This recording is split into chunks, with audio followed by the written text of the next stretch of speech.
Many people want aesthetic abs or a six-pack, but very few get the very basic fundamentals right to make the journey simple. Here's a full core workout. Now, before diving straight into the workout, yes, this workout will be extremely efficient at building muscle mass in your core. However, what it's not going to do is make you lose fat. The only way to lose fat is being a calorie deficit. For those of you that follow my channel, you know that I am currently on a fat loss journey to get shredded or get to single digit body fat.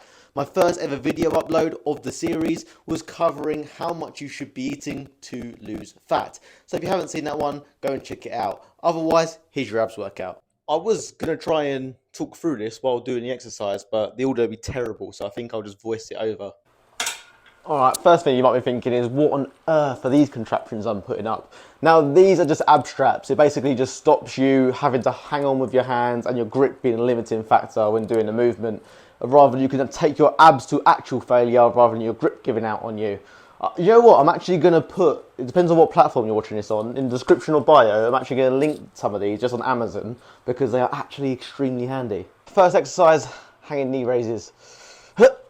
Okay, starting the first exercise, let's sort out sets and reps. So as you can see on the screen, we've done 3 sets in the 6 to 8 rep range. First common mistake to cover that most people make, as you probably already noticed, is my range of motion. So as you can see, boom, that is the bottom. We're not going all the way out and stretching your legs out. If you are stretching your legs all the way out, then the first 90 degrees is pretty much just keeping tension on your hips. In order for your abs to contract, you need to round your spine. So, top of the range of motion. So what I'm focusing on here is driving my knees into my chest and squeezing as much as possible. And finally, I am just focusing on keeping the movement controlled. So as you notice, I drive up and squeeze and contract the abs and then slowly control the eccentric all the way back down. The next exercise is going to be a weighted cable crunch. An exercise many perform wrong. Readjusting the angle slightly. So again, we're doing 3 sets, but this time in the 6 to 10 rep range. So the key focus here is planting your feet on the ground, as you can see mine are. This stops you going backwards and forwards and also just rubbing your knees on the floor. Now next is going to be keeping your hips in place. As you notice, my hips are not moving backwards and forwards as many people do in this movement. Now the next is exactly what I said in the last exercise, and it's spinal flexion to really contract the abs. So as you notice, as I come up, I focus on letting my back arch as if... And on the way down, my key focus is bringing my elbows into my knees and really squeezing the abs as hard as I possibly can. Then as you come up, make sure it's nice and controlled. Control the eccentric and keep the core engaged and keep the core squeezed as you come up. Again, it's just about lengthening and shortening the target muscle and then training it to failure.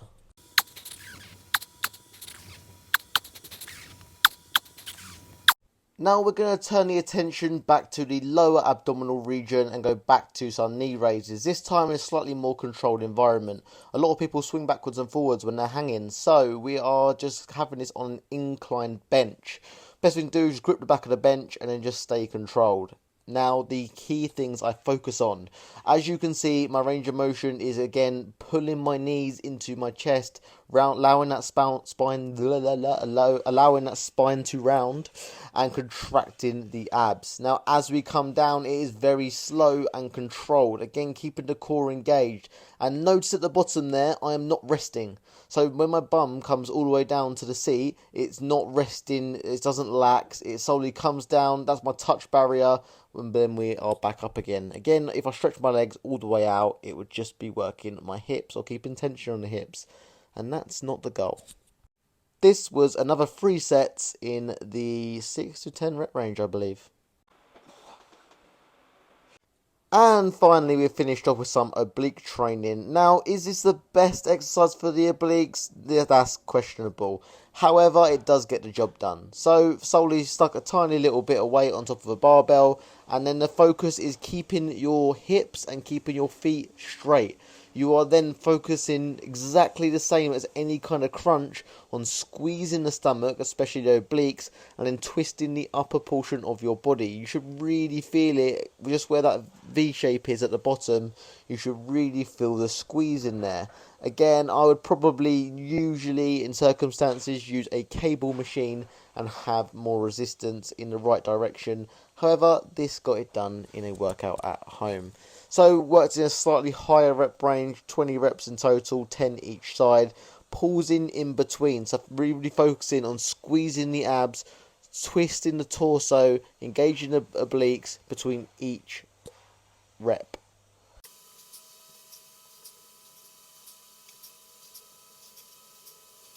And that is the abs workout done. Now the main thing you'll probably hear online is people saying abs are made in the kitchen, which is true but not the full story.